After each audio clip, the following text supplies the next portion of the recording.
दोस्तों नमस्कार। आशा है कि आप अच्छे होंगे। आपका दिन खुशी से बीते, इसी के साथ हम इस वीडियो का शुभारंभ करते हैं। दोस्तों, एक पाकिस्तान का मौलाना है जिसका नाम है मिर्ज़ा इंजीनियर। वो कह रहा था कि नाथूराम गोडसे ने गांधी जी को इसलिए मारा कि गांधी जी हिंदू मुस्लिम भाईचारा चाहते थे। गांधी जी एक नासमझ व्यक्ति थे।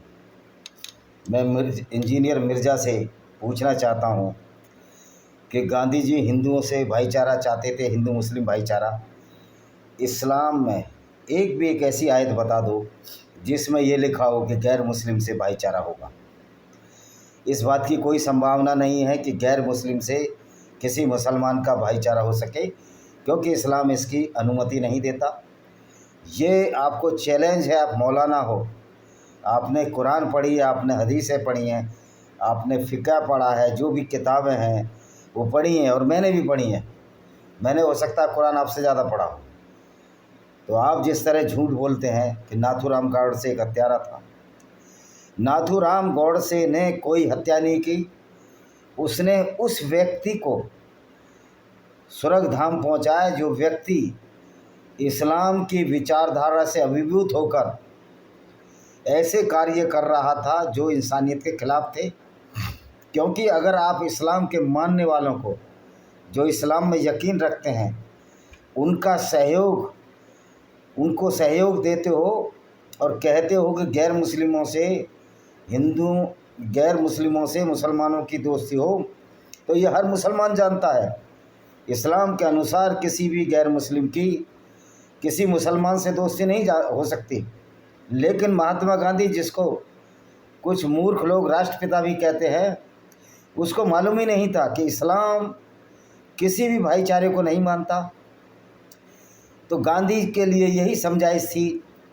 गांधी जी कह रहे थे कि एक 10 किलोमीटर का गलियारा लाहौर से ढाका तक दिया जाए। बड़े दुख के साथ कहना पड़ता है, वो गलियारा मेरे डिस्ट्रिक्ट हापुड़ से भी गुजरता और मेरा गांव भी उसी गलियारे में आता, जो पाकिस्तान से बांग्लादेश जाने वाला रूट होता, सड़कों का रूट होता। और सड़क के दोनों तरफ 10 किलोमीटर दोनों तरफ आतंकवादी होते और हमारे गांव वालों को मारते और भारतीयों को मारते। ख़ास तौर पर हिंदुओं पर उनका निशाना होता, क्योंकि इस्लाम में किसी भी मुसलमान का कत्ल तो गुनाह है। उसमें तो बहुत सारी सज़ा इस्लाम के अनुसार भी है, लेकिन किसी हिंदू या किसी गैर मुस्लिम का कत्ल करना कोई गुनाह नहीं है। तो ये एक और गलियारा खोल रहा था कि आओ इस्लाम के मानने वालों, गैर मुस्लिमों का कत्ल करो। और गलियारा का मतलब इधर भी कत्ल होता, नॉर्थ साइड में और साउथ साइड में भी कत्ल होता, क्योंकि गलियारा पूरब से पश्चिम की या पश्चिम से पूरब की तरफ वाइस वर्सा जाना था। तो और ये 50-56 करोड़ रुपया पाकिस्तान को देने की बात कर रहा था। तो ये तो हमारे सर्वनाश का कारण था, हिंदुओं के नहीं। इस्लाम तो पूरी दुनिया के गैर मुसलमानों के सर्वनाश का कारण है। तो गॉडसे ने तो वो किया जो सोसाइटी के हित में था, जो हिंदुओं के हित में था। दूसरी बात, गांधी से बड़ा हत्यारा तो गॉडसे कभी नहीं रहा। गांधी वो वाहिद आदमी था जिसने इस्लाम के मानने वालों को, जो कि एक गैर मुस्लिमों के साथ गुंडागर्दी है, उस विचारधारा के लोगों के साथ दिया। नोआखाली में दंगे हुए, लाखों हिंदुओं की औरतों की इज्जत लूटी गई इस्लाम वालों के द्वारा, क्योंकि इस्लाम इस बात को कहता है कि गैर मुस्लिमों की औरतों को लूट लेना कोई गुनाह नहीं है, और इस्लाम इसकी इजाज़त देता है, जिसको कि माले गनीमत के नाम से कहते हैं। और इस माले गनीमत में जब इनके मोहम्मद साहब ने ही बनु कुरैज़ा कबीले की औरतों को लूटा, जो यहूदी कबीले के थीं, उनको बाज़ारों में बेचा। और एक सफ़िया बिन्त हुई जो 17-18 साल की थी, मोहम्मद ने उसके साथ उसके पिता को मारकर, उसके पति किनाना अल रबी को मारकर उसके साथ बलात्कार किया। और मोहम्मद की कामानता देखिए, वो सफ़िया बिन्त हुई मोहम्मद के हिस्से में भी नहीं आई थी, वो दिया नाम के एक युवा मुस्लिम के हिस्से में आई थी, क्योंकि ये औरतों को भी गाजर मूली और जानवरों की तरह बांटते थे। और मोहम्मद के पास किसी ने शिकायत की कि वो बहुत खूबसूरत औरत है, वो आपकी लायक है। तो इस 54-55 साल की उम्र में 17-18 साल की जो सफ़िया थी, जो हुइया की बेटी थी, उसको लिया और उसके बदले दिया नाम के मुस्लिम जिसके हिस्से में सफिया आई थी उसको दास दिए, औरतें दी। तो ये था मोहम्मद का कैरेक्टर।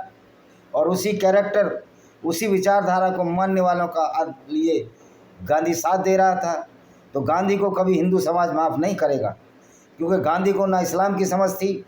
आज उनके बेटे भी जिंदा हैं, पोते जिंदा हैं, आए वो बहस करें, हम साबित कर देंगे कि गांधी ने उस विचारधारा के लोगों को प्रश्रय दिया जो विचारधारा पूर्णतः गैर मुस्लिमों के खिलाफ एक गुंडागर्दी है, पूरी दुनिया में फसाद फैलाने वाली विचारधारा है, और पूरी दुनिया में जो खून खराबा और औरतों की इज्जत लूटी गई इतिहास गवाह है। इस्लाम के मानने वालों ने जितना गैर मुस्लिम औरतों की इज्जतें लूटी और उनके साथ बलात्कार किए, चाहे वो मोहम्मद से लेकर आज तक, उतना तो हिटलर ने भी नहीं किया, उतना किसी और कौम ने नहीं किया। क्या इस्लाम में ये चीज़ है? तो इंजीनियर मिर्ज़ा, आपने ये नहीं बताया, आप आरएसएस को गाली दे रहे थे, आपको गुरु गोलवलकर जी ने किया क्या? हर कौम को हक है कि वो यूनाइटेड हो। स्वामी दयानंद सरस्वती ने क्या किया? इस्लाम की पोल खोली। 14वां समोल्लास दयानंद सरस्वती की जो पुस्तक है सत्यार्थ प्रकाश, उसमें इस्लाम की पोल खोली। और स्वामी श्रद्धानंद जी को सिर्फ इसलिए जहर दिया गया कि इस्लाम की गुंडागर्दी को सामने ला कर रखा, और क्या कसूर था? लेकिन गांधी जी इन बातों से अनभिज्ञ था, उसको ABCD आती नहीं थी। वैसे भी वो अंग्रेज़ों का एजेंट था। अगर वो अंग्रेज़ों का एजेंट ना होता तो हर चीज़ अंग्रेज़ों के हिसाब से नहीं करता। नेहरू और गांधी दोनों अंग्रेज़ों के एजेंट थे, ब्रिटिशर एजेंट थे।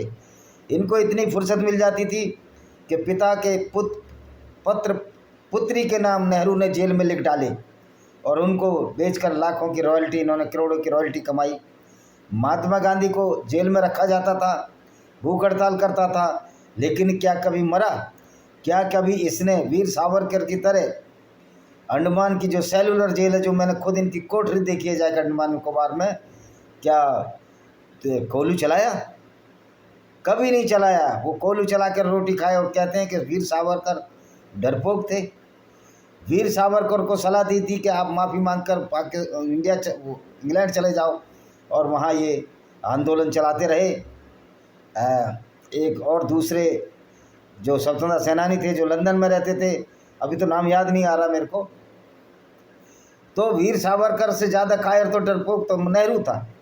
नेहरू को 14 दिन की जेल पटियाला में काटनी पड़ी, और नेहरू के पिता मोतीलाल नेहरू ने लिख दिया कि बेटे से गलती हो जाती है, जो एक वकील था। तो इन चीज़ों को मिर्ज़ा इंजीनियर, जो आप पाकिस्तान के मौलाना हैं, आप इस्लाम को अच्छा साबित नहीं कर सकते। आरएसएस के लोगों ने कभी लड़कियां और लौंडियां नहीं लूटी। विचारधारा इस्लाम, सनातन वैदिक धर्म वालों की विचारधारा किसी को कत्ल करने की नहीं है। उनकी किताबों में कत्लो गारत का कोई नामो निशान बाकी नहीं है। लेकिन तुम्हारे मोहम्मद ने तो एक ऐसी आइडियोलॉजी को जन्म दिया जो सिर्फ और सिर्फ नफ़रत फैला रही है, और आज तक नफ़रत फैला रही है। और तुम जैसे मौलाना आज ना मोहम्मद का डिफेंड कर पा रहे हो, दिफा कर पा रहे हो, ना इस्लाम का दिफा कर पा रहे हो। जब आपको चैनलों पर बुलाया जाता है, आप एक्स मुस्लिम साहिर के चैनल से डर गए। आप तो, ये तो एक्स मुस्लिम है, इन्होंने तो पूरा कुरान पढ़ा है, पूरा इस्लाम पढ़ा है, मैं तो एक्स मुस्लिम नहीं हूँ। तो आप आइए, मेरे से बहस कीजिए, मैं आपको चैलेंज देता हूँ, मैं ये साबित कर दूंगा तुम्हारा मोहम्मद एक किसी भी सूरत पर एक अच्छा इंसान नहीं था, और वो मानवता के लिए कलंक है, पनौती है, लानत है ऐसे पैगंबर पर जिसके नाम का तुम दिन रात गुणगान करते हो। और वो ऐसी आइडियोलॉजी दे गया जो आज पाकिस्तान की हिंदुस्तान से बन नहीं रही। आप आरएसएस को कोसते हो, आप सनातन वैदिक धर्म को कोसते हो। और मैंने तो सुना था, एक कह रहा था मोदी जी गाय का मूत्र पीते हैं।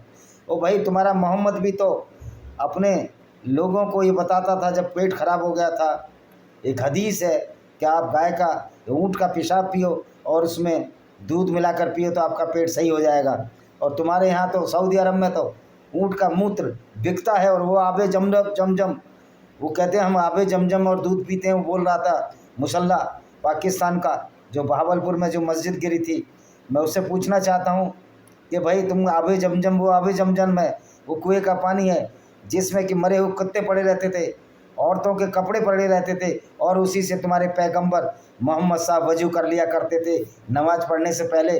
तो आबे जमजम क्या है ये हमको ना बताओ, मोहम्मद का करैक्टर क्या था ये हमको ना बताओ, क्योंकि जितना तुम हमारी तरफ उंगली करोगे, दूसरे गैर मुस्लिमों की तरफ उंगली करोगे, हमारा बताना ही लाजमी हो जाता है कि तुम्हारा पूरा मोहम्मद पूरी ज़िंदगी पेशेवर लुटेरा रहा, औरतों को लूटता रहा, उनको बाज़ारों में बेचता रहा और लोगों को झूठी झूठी बातें बताता रहा, झूठे नकली अल्लाह के नाम से कि धरती स्थिर है, धरती साकिन है और सूर्य उसके चारों तरफ घूमता है। तो मुझे लगता है मिर्ज़ा अली इंजीनियर साहब, ये जो मेरा 12 नंबर का जूता जो आपको इस वीडियो में पड़ा है, उससे आपको पुरसकून हो गया होगा कि आप उस इस्लाम का दिफा नहीं कर सकते, उसका बचाव नहीं कर सकते, जो सिर्फ एक दहशतगर्दी है जो कि, और इस्लाम का सिनोनिमस ही आतंकवाद है, आतंकवाद ही इस्लाम है, इस्लाम ही आतंकवाद है। इसलिए आज पूरी दुनिया में जो इस्लाम बढ़ाने का ठेका ले रहे हो, तुम्हारी जड़ें खुद चुकी हैं, तुम्हारे अल्लाह का बेड़ा गर्क हो चुका है, तुम्हारे मोहम्मद की पोल खुल चुकी है, अब इस्लाम बढ़ने वाला नहीं। मैं पाकिस्तान के उन सभी एक्स मुस्लिम भाइयों को, और मेरे पाकिस्तान के किसी भी मुस्लिम से मेरी कोई दुश्मनी नहीं है, आप सोचो समझो, कुरान को अनुवाद के साथ पढ़ो, निश्चित तौर पर आप अपने पुराने उस अतीत की ओर जाओगे जो कि औरतों की इज्जत करते थे। गो कि इस्लाम में औरतों की इज्जत का कोई तसव्वुर नहीं है, क्योंकि मोहम्मद ही जब औरतों की इज्जत नहीं करता था, कुरान में आधी बुद्धि का औरतों को कहा गया है। तो पाकिस्तान की मेरी मुस्लिम बहनों, क्या आप आधी अकल की हो? क्या आप चाहती हो कि आपके साथ इस तरह हलाला हो, आपको बेइज्जत किया जाए और आपको दर दर हलाला के नाम पर दूसरे आदमियों के पास भेजा जाए? आप इस गंदगी से बाहर निकलिए जिसको कि इस्लाम के नाम से जानते हैं। और मेरा मुसलमान पुरुषों से भी निवेदन है पूरी दुनिया के कि आप वास्तव में एक अच्छे इंसान बनिए, क्योंकि मोहम्मद अच्छा इंसान नहीं था, सैकड़ों मौलवी मर गए, मोहम्मद को अच्छा इंसान साबित नहीं कर सके। तो आपकी हमारी क्या बिसात है। इसी के साथ मैं वीडियो को विराम देता हूँ। वंदे मातरम। जय।